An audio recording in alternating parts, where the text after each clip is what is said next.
সুপ্রভাত, নমস্কার জানিয়ে আজকে আবার একটা নতুন দিন শুরু করলাম। নতুন দিনে নতুন সকালে আবার তোমাদের সামনে একটা নতুন ব্লগ নিয়ে চলে আসলাম। তোমরা দেখতে থাকো আমি সারাদিন কি করছি। আমার ঘরে বাইরে লাইফস্টাইলে তোমাদের সবাইকে স্বাগত। আশা করছি তোমরা নিশ্চয়ই ভীষণ ভালো আছো। আর আমি ভালো আছি কিন্তু খুব ভালো নেই। আমার গলা শুনে, আমার ভয়েসটা শুনেই বুঝতে পারছো যে আমার শরীরটা একটু গন্ডগোল করছে। তো সেই কারণে আমি ব্লগও খুব বেশি সেভাবে দিতে পারিনি। একটু বাইরে এসেছি, বাইরে দেখো রাস্তাটা দেখে মনে হচ্ছে ভেজা, না ওটা রাস্তাটা ভেজা নয়, রাস্তা নতুন করে রাস্তাটা হলো।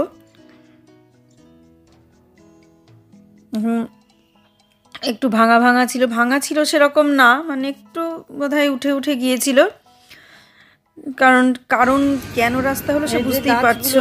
তোমাদের দেখিয়ে দিই, এখানে এই সাদা ফুলগুলো হয়েছে, কিন্তু এই দেখো হয়েই চুপসে যাচ্ছে, ছোট্ট একটু হচ্ছে, বড়ও হচ্ছে না ফুলগুলো, একটা মাত্র বড় হয়েছে।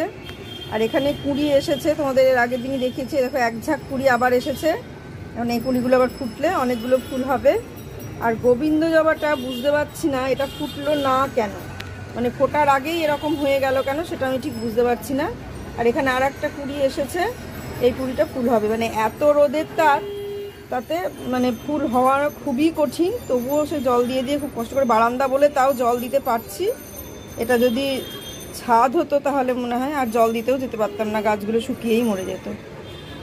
এরকম এই ফুলটা ফুটলোই না, ভাবলাম ফুটলোই না, ওই রকমই থেকে গেল। এখন জানি না ফুটবে না শুকিয়ে যাবে ওটা। আর এইখানে একটা কুঁড়ি হয়েছে, দেখো এই দেখো একটা কুঁড়ি হয়েছে, এই ফুলটা ফুটবে। ওটা কুঁড়ি অবস্থাতে আমি তুলে নিয়ে গিয়ে দিয়ে দেবো, ফুটছে না যখন কী করবো। আর এখানে এক ঝাঁক কুঁড়ি হয়েছে, এই দেখো অনেকগুলো কুঁড়ি হয়েছে, এগুলো আবার একসঙ্গে ফুটবে। এই দেখো সকাল হয়ে গেছে, এখন আমি গোপালকে তুলবো ঘুম থেকে। তোমরা দেখো আমি কিভাবে ওকে ঘুম থেকে তুলছি। এই দেখো কেমনভাবে ঘুমাচ্ছে, এই দেখো এখন আমি তুলবো।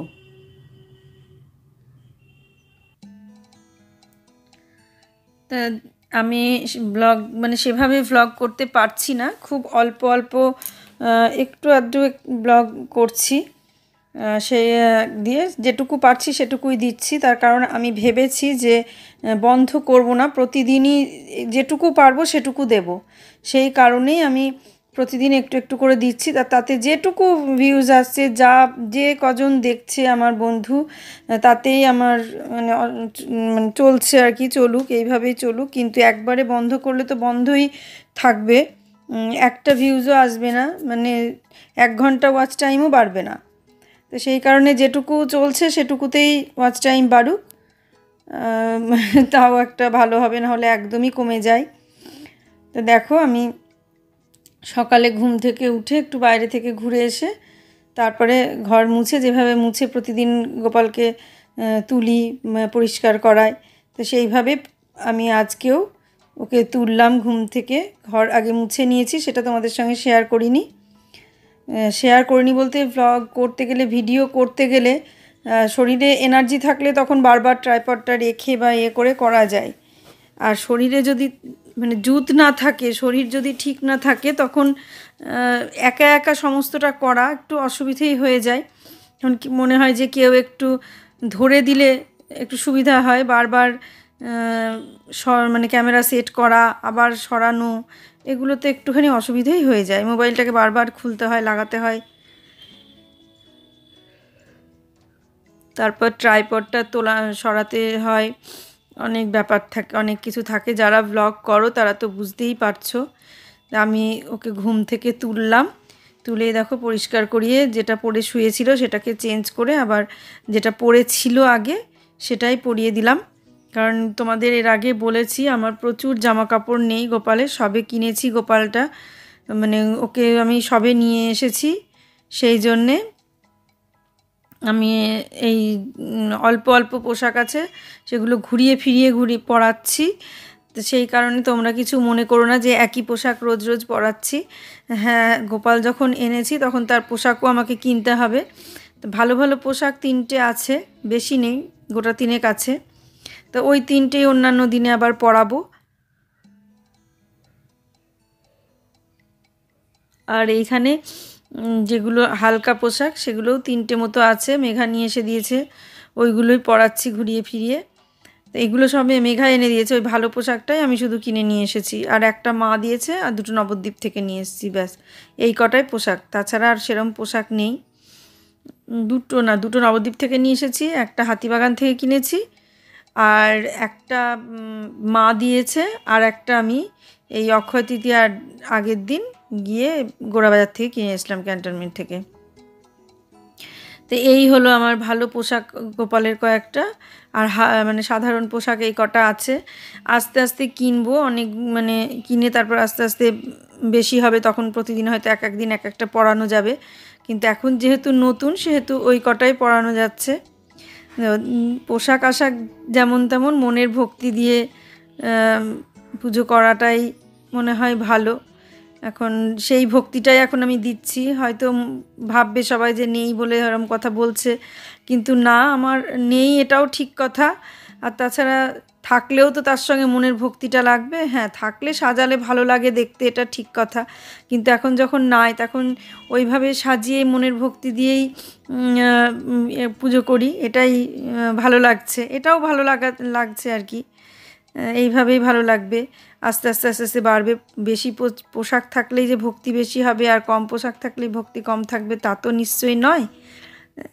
এইভাবে আমি ওকে তুলে প্রতিদিন মানে সকালে ঘুম থেকে তুলিয়ে এইভাবে পরিষ্কার করে বসিয়ে একটু কিছু খাবার দিয়ে তারপরে ধূপকাঠি মোমবাতি ধরাই না, শুধু ধূপকাঠি ধরিয়ে দিই। মোমবাতি বা প্রদীপটা সকালে দিই না। মোমবাতি আর প্রদীপ ওটা হচ্ছে দুপুরে স্নান করার পরে দিই, আর সন্ধে দেওয়ার সময় দিই। তা এই হলো ব্যাপার। আর পুজো আমাদের বুবাইও পুজো করে, আমিও পুজো করি, মানে পুজোটা আমাদের 2বার করে হয়ে যায়, কারণ বুবাই, এটা ঠিক কথা যে পুজো একজন করলেই যে হয় তা নয়, যার যার পুজো তার কাছে, যার যার মনের ভক্তি তার কাছে। ও অনেক দিন থেকেই, যখন থেকে গুরুর দীক্ষা নিয়েছে, ও তখন থেকেই মানে প্রতিদিন ইষ্টভীতি করা, তারপরে এইগুলো করা, এগুলো প্রতিদিনই করে নিয়ম করে। আমার এক দিন মিস গেলেও ওর মিস যায় না কখনো। ও মানে সাংঘাতিকভাবে গুরু আর লোকনাথ বাবাকে মানে, সেই জন্য আমার একদিন যদি মিস যায়, ওর একদিনও মিস যায় না। এই তো হলো ব্যাপার। এইভাবেই ও পুজো করে, সেই কারণে ও পুজো করলেও, ও যখন পুজো করে অফিসে পুজো করে চলে যায়, তারপরে আমি স্নান করে তারপরে আবার আমি পুজো করি। এরকম যেদিন হয়তো পারি না, শরীর প্রচণ্ড কষ্ট হয় বা অন্য কোনো ব্যাপার থাকে, সেই সব দিনগুলোতে আমি হয়তো পুজো করি না, কিন্তু তাছাড়া এমনিতে করি। আর আজকে শরীরটা খারাপ, আমার ভয়েস দেওয়া শুনেও বুঝতে পারছো যে আমি ভয়েসটাও ঠিকঠাক দিতে পারছি না, কিন্তু সামনেখানে যখন আসছি তখন তো ওইভাবে যদি আসি তোমাদেরও ভালো লাগবে না দেখতে, সেই জন্য যেটুকু পারছি কষ্ট করে নিজের মানে খুব কষ্ট করে আর কি ওইটুকুই দিচ্ছি। তোমরা ওইভাবেই একটু কষ্ট করে দেখে নাও, আমি এর বেশি আর পারছি না, সেই জন্য খুব অল্পই ভ্লগ দিয়েছি, বেশি ভ্লগ কিছুই করতে পারিনি। এই বিছানাটা গোছানো, বাইরেটা একটু দেখিয়ে নিয়েছি, গোপালকে তুলেছি, এই সাধারণ টুকটাক কাজগুলোই করেছি। আর এরপর টগরি রান্না করছিল, কি রান্না হয়েছে সেগুলো তোমাদের সঙ্গে শেয়ার করেছি। এই তো, তারপরে আমি নিজে একটু কিছু খাবার খেয়েছি, এইগুলোই শেয়ার করেছি তোমাদের সঙ্গে, কিছু খেতেও পারছি না।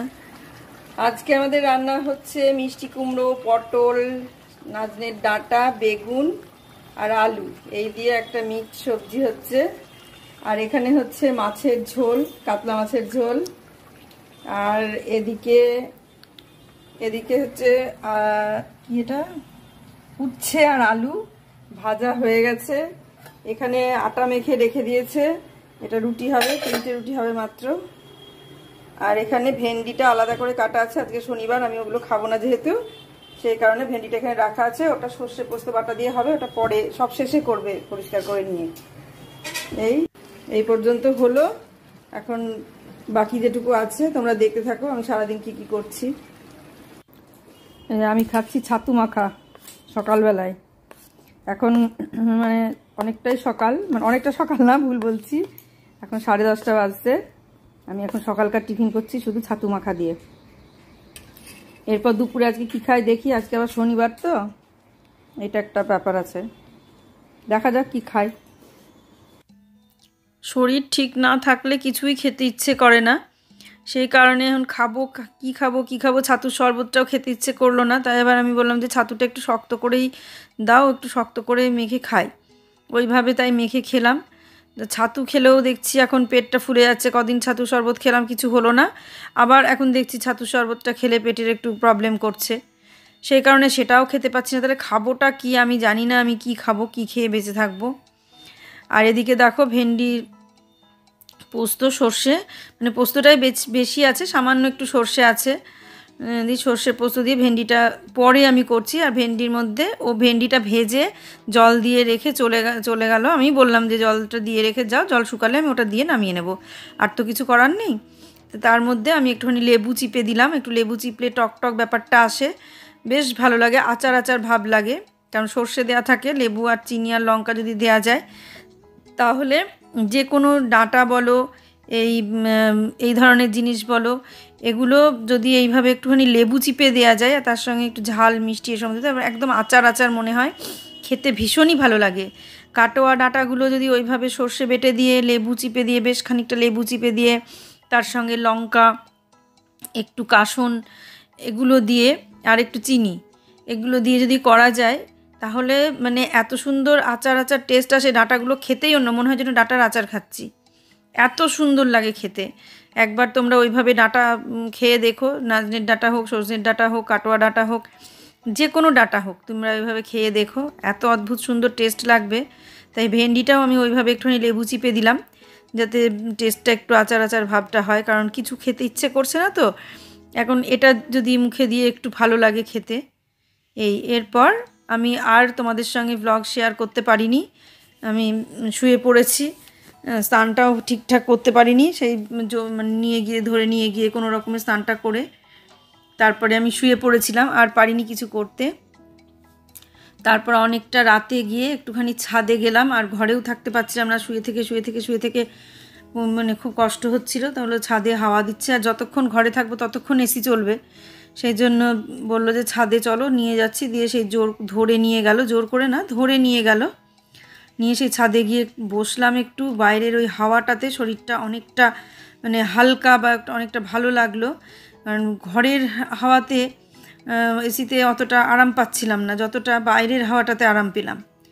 শুধু হাওয়া তো নয়, তার সঙ্গে শরীর মানে একটা ফ্রেশ ব্যাপারটা থাকে, তো প্রকৃতির একটা হাওয়া আর ঘরের একটা কৃত্রিম হাওয়া, ঠান্ডা হাওয়া, দুটোর মধ্যে আকাশ পাতাল তফাৎ, এটা একটা ব্যাপার। আর এই দেখো আমি ছাদ থেকে তোমাদের দেখাচ্ছি বাইরেটা, মানে আমাদের ছাদ থেকে রাত্রিবেলায় বাইরেটা কেমন লাগে দেখো, মানে এরকম সুন্দর লাগে দেখতে। আমরা ছাদ থেকে বসে থাকি আর এরকম বাইরের দৃশ্যটা দেখি আর বসে থাকি, তা প্রতিদিন আমি দেখি ছাদে বসে থেকে। তা আজকে যেহেতু কোনো ভ্লগ নেই, কিছু ছিল না শেয়ার করার মতো, তা আমি ভাবলাম যে আমি যেটা প্রতিদিন দেখি সেটা তোমাদের আমি ছাদ থেকে একটু দেখাই। এরপর দেখো এদিকটা দেখতে এটার যে লেভেল ক্রসিং যে গেটটা আমি যেখানটা তোমাদের প্রতিদিন দেখাই, মানে অন্য দিন আর কি দেখায় যে ট্রেন যাচ্ছে, সেইটা রাত্রিবেলাটা দেখো কেমন লাগছে। আর এ পাশে একটা মন্দির আছে, আমি যেখান থেকে ভিডিওটা করেছি আর কি তার পাশে একটা মন্দির আছে, মন্দিরটা খুব ভালো লাগে, ওটা বাড়ের মন্দির, আবার কালী ঠাকুরও আছে, সারদা মা, রামকৃষ্ণদেব সবই আছে, তা বেশ ভালো লাগে মন্দিরটা দেখতে। আর দেখো বহুদূর থেকে লাইটগুলো জ্বলে দেখা যায়, ভীষণ ভালো লাগে। আমি এই কারণেই ছাদটায় গিয়ে বসে থাকি। দেখো তোমরা কত সুন্দর লাগছে, তোমাদের কেমন লাগে কি জানি। আর এদিকটা এয়ারপোর্ট, এই দিকটা যেটা দেখাচ্ছি এটা এয়ারপোর্টের লাইটগুলো দেখছো, এদিকে যেটা দেখতে পাচ্ছ সেটা হলো এয়ারপোর্টের লাইট, ঘুরিয়ে তোমাদের দেখাচ্ছিলাম। খুব সুন্দর লাগে ছাদ থেকে বসে এভাবে দেখতে। আমি বসেই মোবাইলটা এদিক ওদিক করে ভিডিওগুলো করলাম, যে আমি যেটা প্রতিদিন দেখি সেটা তোমরাও দেখো, তোমাদের কেমন লাগে দেখতে দেখো, তোমরা জানাবে। আর এই দেখো ট্রেন আসছে, ট্রেনটাও দেখিয়ে দিলাম তোমাদের। রাত্রিবেলায় প্রতিদিন তো দিনের বেলায় দেখায়, আজকে রাতে দেখো কেমন লাগছে। সবাই ট্রেন কেউ দেখোনি এমন কেউ নেই, কিন্তু আমি এখান থেকে দেখি তো আমার কেমন লাগে দেখতে, সেইটাই তোমাদের সঙ্গে শেয়ার করলাম।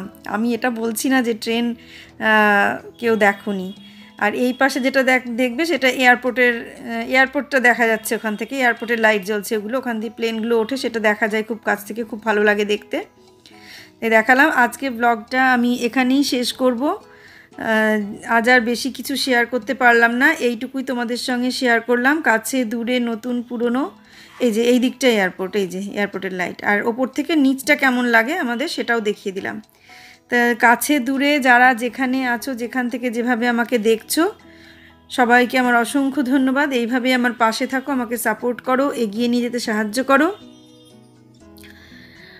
আর একটা করে লাইক, একটা করে সাবস্ক্রাইব করে দিও। এই দেখো এইগুলো এয়ারপোর্টের লাইট, এইগুলো।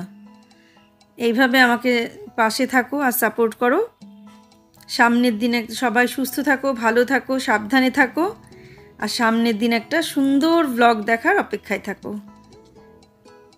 আজকে আসছি তাহলে, আজকের মতো এখানেই শেষ করলাম।